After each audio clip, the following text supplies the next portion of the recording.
खासतौर पे जो काउंसिलिंग है उन्हें पानी का जो गाइड किया है उससे हम इस्तेफादा हासिल करेंगे। तो ये मैं समझता हूँ कि ये पैशन वाला काम है और शौक़ वाला काम है। जी बिस्मिल्लाहिर्रहमानिर्रहीम। आज हम मौजूद हैं खानपुर में।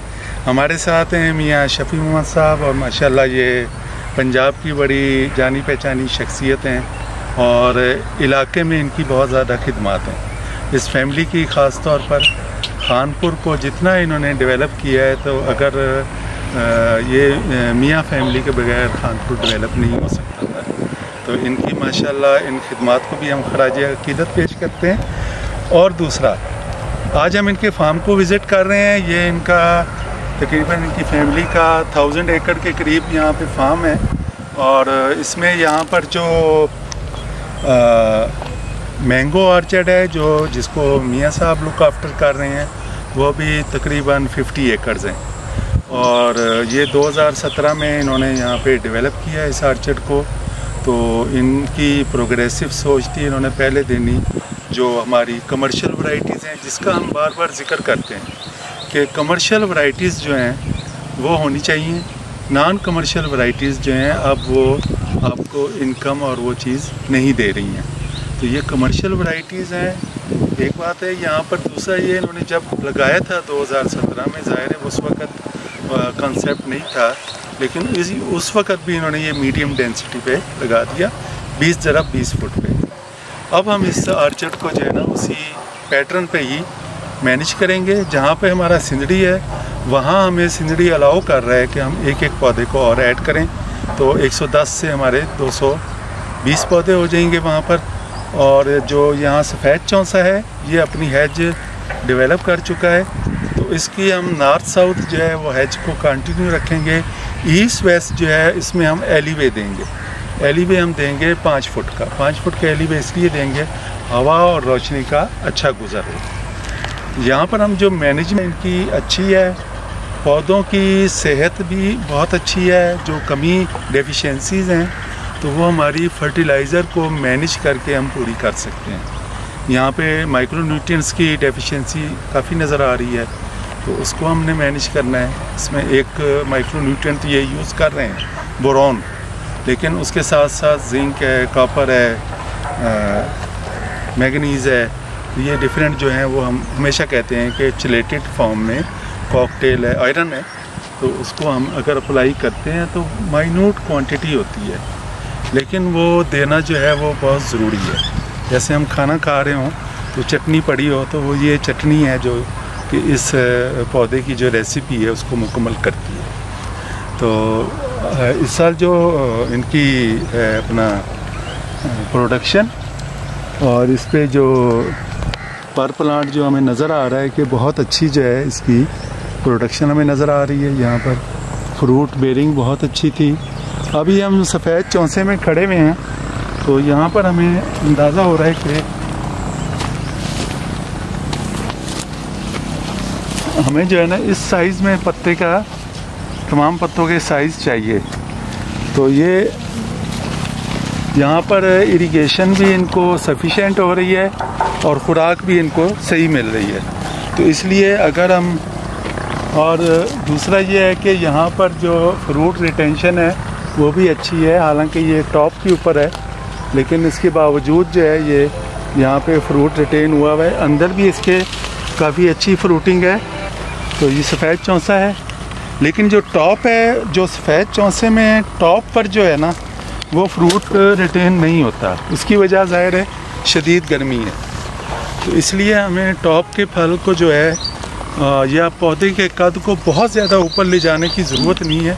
जितना ये टॉप पे जाएगा और सन के पास एक्सपोज होगा, तो वो वहाँ पे ना हमें फ्रूट मिलेगा, और जो फ्रूट मिलेगा उसकी क्वालिटी नहीं होगी। तो हमें जितना पौधा रूट, आपका जो फल है वो रूट सिस्टम के नज़दीक होगा, उतनी जो है ना वो हेल्दी होगा। और इसलिए अक्सर कहा जाता है कि जो बैकर हजरात हैं कि जी घेरे में जो फल होता है ना तो वही काम का होता है। तो अगर हम बड़े बागात में जाएं तो वहाँ हमें 25% मिल रहा होता है। अगर हम ऐसे ऑर्चर्ड में आते हैं तो यहाँ पर कोई भी आएगा तो यहाँ हमें 90% तक जो है वो एक्सपोर्ट क्वालिटी का आम आराम से मिल जाएगा। तो यहाँ हम जब आज से 2 महीने बाद आएंगे तो आपको नज़र आएगा कि कितने बड़े बड़े आम हैं यहाँ पर। 1-1 केजी का भी आम होगा, इससे भी ज़्यादा वज़न का होगा, और जो नॉर्मल साइज़ है वो 500-600 ग्राम होगा। आप कैसा लग रहा है? आप काफ़ी अरसा बीच में गैप रहा आपका।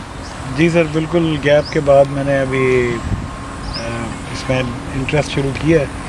तो मैं ये अर्ज़ करूँगा कि आपकी जो गाइडेंस है उससे हमें बड़ा फ़ायदा हो रहा है। सबसे पहले मैं आपका मशकूर हूँ कि आप मुल्तान से तशरीफ़ लाए, और हमें उम्मीद भी करता हूँ कि गाय बगाए आप हमें गाइडेंस देते रहेंगे, और आपकी गाइडेंस में प्रूनिंग, फ्रूटिंग और फर्टिलाइज़र एप्लीकेशन, और ख़ास तौर पे जो सिंदड़ी में आपने पानी का जो गाइड किया हमें, उससे हम इस्तेफ़ादा हासिल करेंगे।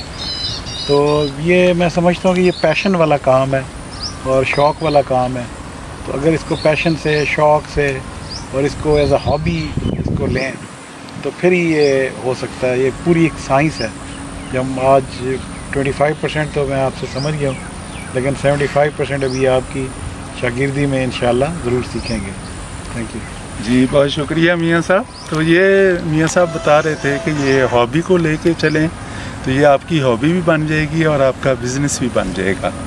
तो हम अब मैंगो को, या मैंगो हाई डेंसिटी में जा रहे होते हैं, मीडियम में जा रहे होते हैं, तो हम कहते हैं कि मैंगो स्मॉल ट्री सिस्टम नहीं है, मैंगो स्मॉल ट्री इंडस्ट्री है। तो इसको जब आप इंडस्ट्री लेकर चलेंगे, तो मैंने इनको आज बता दिया है कि अगर आपकी 10 लाख रुपए इनकम, 1 मिलियन इनकम एकड़ से आ रही है, तो फिर आप जो है ना समझे कि आप बिल्कुल सही डायरेक्शन में जा रहे हैं।